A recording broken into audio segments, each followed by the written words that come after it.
Everyone, आज के lecture में हम बात करेंगे about the opioid de addiction, which means if a patient is taking opioids for a very long time, that is chronic intake, तो patient क्या develop हो जाएगा पेशेंट में? There will be physical and psychological dependence, ठीक है, on what? Opioid. अब मान लो suppose patient को पेन रिलीफ करने के लिए मेडिकेशन प्रिस्क्राइब की गई थी, कोई सी भी ओपियोइड, ठीक है। Now patient is miss using that drug, मतलब वो खुद से उस ड्रग के ऊपर या फिर ओपियोइड्स मेडिकेशंस के ऊपर, मेडिसिन के ऊपर डिपेंड हो गया है। उसको ये लगता है कि जब तक मैं ये मेडिकेशन नहीं लूंगा तब तक मेरा कोई भी काम सही से मैं नहीं कर पाऊंगा, ठीक है। तो पेशेंट का क्या हो गया? फिजिकल और साइकोलॉजिकल डिपेंडेंस डेवलप हो गई।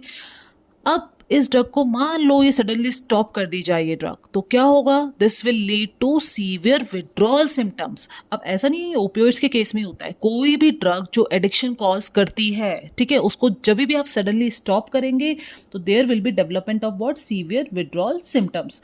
मतलब क्या होता है विड्रॉल सिम्टम का? बॉडी विल फील इमरजेंस, ठीक है, इमरजेंसी की सिचुएशन डेवलप हो जाएगी बॉडी में, जिस वजह से क्या होगा? पहला कैटेगरी के जो सिम्टम्स आते हैं वो कौन से होते हैं? There will be activation of sympathetic system. अब सिंपैथेटिक सिस्टम एक्टिवेट होगा तो क्या सिम्टम देखने को मिलेंगे पेशेंट में? टैकीकार्डिया, पैल्पिटेशन और हाइपरटेंशन टाइप सिम्टम्स। दूसरे कैटेगरी के सिम्टम्स क्या देखने को मिलते हैं? जो कि ड्रग डिपेंडेंट होते हैं। ओपियोइड के केस में ड्रग डिपेंडेंट क्या क्या हो सकते हैं? मतलब क्या है? जो फार्माकोलॉजिकल एक्शंस है ओपियोइड्स के, उसका ऑपोजिट आप कर लो, वो एक्शंस यहाँ देखने को मिलेंगे। जैसे कैसे? ओपियोइड्स क्या करते हैं? सेडेशन कॉज करते हैं, बट विड्रॉल सिम्टम्स क्या देखने को मिलेंगे आपको? Stimulation, even seizures can be seen, ठीक है। ओपियोइड क्या करता है? रेस्पिरेटरी डिप्रेशन करता है, तो आपको विड्रॉल सिम्टम्स क्या देखने को मिलेगा? टेकिपनिया, ठीक है। ओपियोइड्स फार्माकोलॉजिकल एक्शंस क्या है? कॉन्स्टिपेशन, आपको विड्रॉल सिम्टम ओपियोइड को क्या देखने को मिलेगा? डायरिया। ओपियोइड्स कॉज करते हैं मेयोसिस, कंस्ट्रक्शन ऑफ प्यूपिल, आपको देखने को क्या मिलेगा? मिड्रियासिस, ठीक है, डायलेशन ऑफ प्यूपिल, ठीक है। तो इस तरह से विड्रॉल सिम्टम्स जो है वो हमको देखने को मिलेंगे अगर आप ओपियोइड सडनली स्टॉप करते हो किसी पेशेंट में, ठीक है, जो कि एडिक्टेड हो गया है, ठीक है, नॉट एज अ ट्रीटमेंट। वो पेशेंट जो एडिक्टेड है उसमें जब आप स्टॉप कर रहे हो तब आपको विड्रॉल सिम्टम्स देखने को मिलेंगे, and these can be life threatening, ठीक है। उसके बाद क्या है? For de addiction of opioid. अब एडिक्शन की तो हमने बात कर ली, ठीक है, अब हम बात कर रहे हैं for de addiction of opioid. तो सबसे पहला हमारा एम क्या होता है? To stop further use of drug by the patient, कि अब पेशेंट इससे आगे दवाई ना ले, हमको ये स्टॉप करवाना है। तो ये स्टॉप कराना इतना आसान नहीं है, ठीक है। दूसरा क्या है? अगर मान लो आपने स्टॉप करवा भी दिया, ठीक है, तो आपको क्या करना है? Maintenance of de addiction to prevent relapse. मतलब अब आपने एडिक्शन को क्या कर दिया? स्टॉप कर दिया, तो अब कौन सा फेज आ गया? डी एडिक्शन वाला फेज आ गया। तो इस फेज को आपको क्या करना है? मेंटेन करके रखना है, तो उसको हम बोलेंगे maintenance of de addiction. Why? To prevent relapse. Relapse मतलब कि वापस से वही सिम्टम्स, उसको क्रेविंग नहीं होने लग जाए, उसके लिए हम बोलते हैं उसको टू प्रिवेंट रिलैप्स, ठीक है। तो अब देखते हैं एडिक्शन। दो कैटेगरी में हम डिवाइड करके चलेंगे। एक तो हो गया शॉर्ट ड्यूरेशन का एडिक्शन, मतलब पेशेंट ने 2-3 महीने से ही क्या किया है? लगातार ओपियोइड्स लेना स्टार्ट किया है, ठीक है, तो शॉर्ट ड्यूरेशन है। और क्या है? स्मॉल डोजेस में ले रहा है पेशेंट, या तो, ठीक है, शॉर्ट ड्यूरेशन के लिए और स्मॉल डोजेस में पेशेंट ने अभी लेना स्टार्ट किया है, ठीक है। तो इस केस में sudden stoppage can be attempted. आप अटेम्प्ट कर सकते हो कि आप सडन स्टॉपेज करवा दो मेडिसिन का, ठीक है। तो उससे क्या होगा? अगर आप इस केस में सडन स्टॉपेज करा रहे हो तो आपको क्या देखने को मिलेगा? ओनली माइल्ड विड्रॉल सिम्टम्स आपको देखने को मिलेंगे। तो अभी तो ये केस तो क्या है? कंट्रोल हो सकता है, ठीक है। कैसे आपको माइल्ड विड्रॉल सिम्टम्स देखने को मिलेंगे? अब कौन कौन से सिम्टम्स जो हमने यहाँ देखे थे, कौन से थे? सिंपैथेटिक सिस्टम के अगर हमें सिम्टम्स देखने को मिल रहे हैं तो इसको हम सिम्टम्स को हम कंट्रोल कर सकते हैं। कैसे? बीटा ब्लॉकर एडमिनिस्टर करके और क्लोनिडेन एडमिनिस्टर करके। दूसरा हमने यहाँ देखा था कि विड्रॉल सिम्टम्स कैसे थे? ड्रग डिपेंडेंट, जो कि ऑपोजिट एक्शन शो कर रहे थे। तो जो यहाँ पे ऑपोजिट एक्शन शो कर रहे हैं, तो डायरिया के केस में आप क्या एडमिनिस्टर कर सकते हैं? जो सिम्टम्स दिख रहे हैं, लोपेरामाइड, और अगर सीजर्स दिख रहे हैं तो आप क्या एडमिनिस्टर कर सकते हैं? बेंजोडाइज़ेपिन्स। तो शॉर्ट ड्यूरेशन के एक्शन को देख के तो हमें ये समझ में आया कि हम क्या कर सकते हैं? इनको स्टॉप हम कर सकते हैं, इसका स्टॉपेज हम अटेम्प्ट कर सकते हैं, क्योंकि माइल्ड विड्रॉल सिम्टम्स को ट्रीट करने के लिए हमारे पास मेडिकेशंस हैं, ठीक है। सिम्टम्स कैन बी कंट्रोल और धीरे धीरे पेशेंट क्या हो जाएगा? डी एडिक्टेड फेज में आ जाएगा और it is easy to control that patient, ठीक है। अब आते हैं मेजर इशू, जो कि क्या है? अगर पेशेंट लॉन्ग ड्यूरेशन के लिए ओपियोइड्स का इंटेक कर रहा है, ठीक है, और ऊपर से साथ साथ क्या है, लार्ज डोजेस भी है, या तो लॉन्ग ड्यूरेशन है, लार्ज डोजेस है, ठीक है, तो उस केस में क्या है, पेशेंट इज टोटली एडिक्टेड, ठीक है।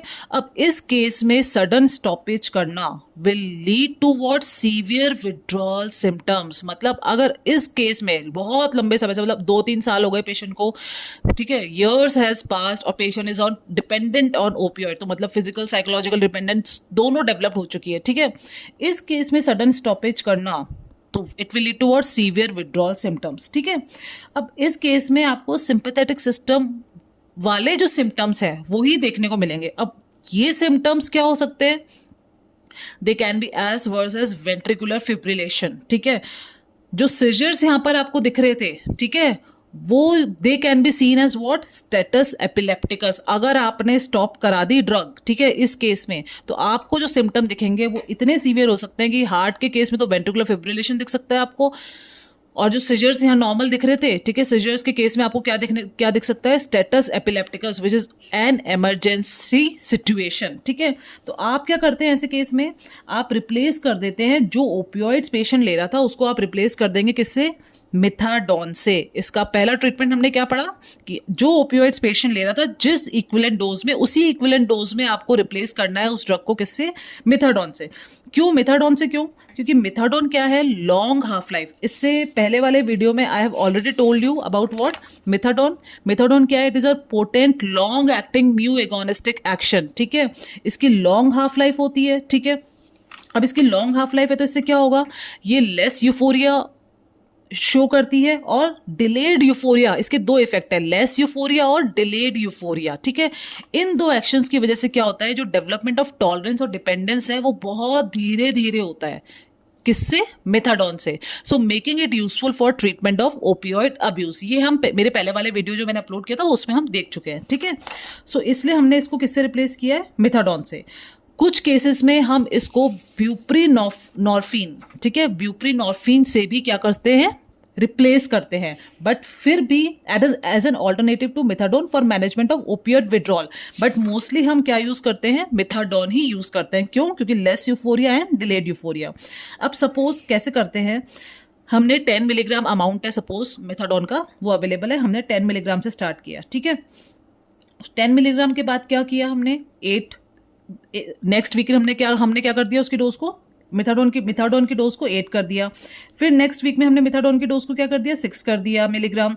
फिर नेक्स्ट उससे 2-3 हफ्ते बाद, 2 हफ्ते बाद हमने कितना कर दिया, 4 मिलीग्राम। तो ऐसे 2 to 3 मंथ्स में हम, फिर इसके बाद 2 to 3 मंथ्स बाद हम क्या करते हैं, मिथाडोन को भी स्टॉप कर देते हैं कंप्लीटली, ठीक है। ये फेज हो जाता है फिर कौन सा, डी एडिक्टेड फेज। पेशेंट का डी एडिक्टेड फेज क्या हो जाता है, स्टार्ट हो जाता है। मतलब पेशेंट को यूफोरिया जैसी फीलिंग जो पहले आ रही थी वो धीरे धीरे हमने क्या कर दिया, उसको विड्रॉल कर दिया। हमने जो ओपियोइड्स पेशेंट ले रहा था उसको रिप्लेस कर दिया किससे, मिथाडोन से, ठीक है। एंड धीरे धीरे इस डोज को टेपर करते हुए 2 to 3 मंथ्स में मिथाडोन को भी हमने स्टॉप कर दिया। But this story doesn't end here, ठीक है। इसके बाद क्या होगा, पेशेंट घर जाएगा सपोज, ठीक है। अब पेशेंट को क्या होगा, पेशेंट को वापस जाएगा तो हो सकता है उसको वापस से कोई मेडिसिन लेने की इच्छा हो, ठीक है, कोई ये ओपियोइड्स लेने का मन करे, ठीक है।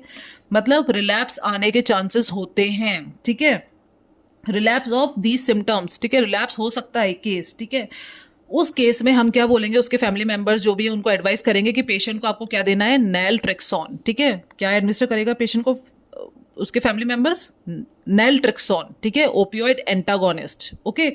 अब नैलट्रेक्सोन का इफेक्ट क्या होता है, इसका आपने जैसे मान लो सुबह दिया नैलट्रेक्सोन, ठीक है, तो इसका इफेक्ट पूरे 1 दिन के लिए आएगा, 24 घंटे के लिए, ठीक है।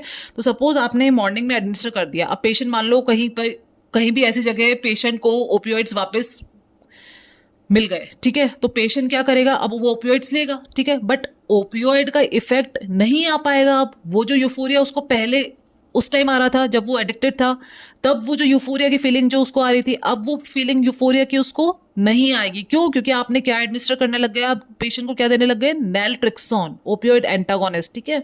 तो अब पेशेंट को वो यूफोरिया की फीलिंग नहीं आएगी।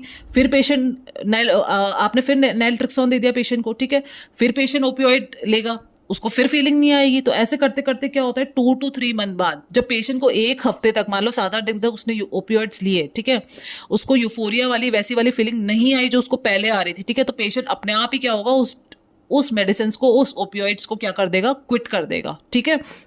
और फिर 2 to 3 मंथ्स बाद आप क्या कर सकते हैं, नेल्ट्रिक्सोन को भी आप क्या कर सकते हैं, स्टॉप कर सकते हैं, ठीक है। So this is the whole treatment for opioid de addiction, ठीक है। इस तरह से हम क्या करते हैं, डी एडिक्शन करते हैं in case of opioids. Thank you for watching.